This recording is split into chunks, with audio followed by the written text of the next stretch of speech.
We just got a regular top-load washer here, and the issue is it's filling with water, but it just stops and doesn't do anything else. So we're gonna show you how to get that fixed.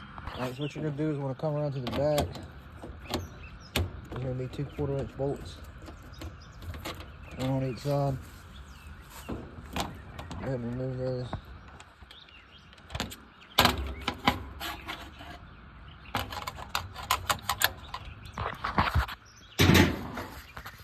Alright, now once we've got that bolt and that bolt removed, depending on your model, there's either going to be a Phillips head screw right here on the back side, or you may have clips on the front that needs to pull off, and the bolt will be right there.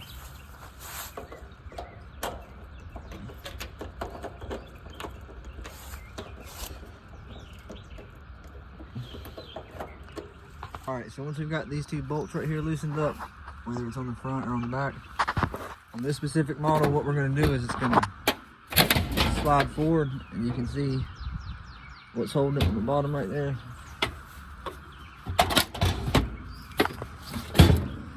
Make sure your machine's always unplugged before you begin working on it, but this is going to be our problem right here.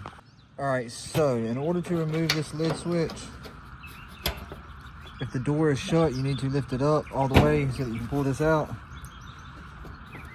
And as you can see, the clip behind it was broke that holds it still. So I'm in spin mode, and the machine's just sitting here, but you'll notice that's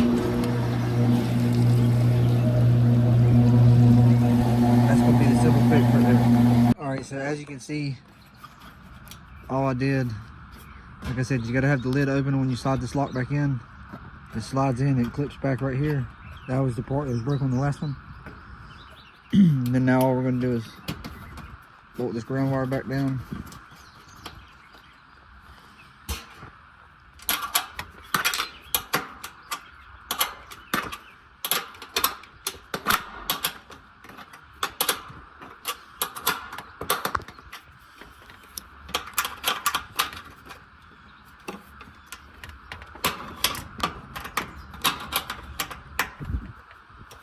Apologize, I didn't feel like going and pulling out my whole socket set, and I had a size 8 wrench sitting right here, so I just grabbed it.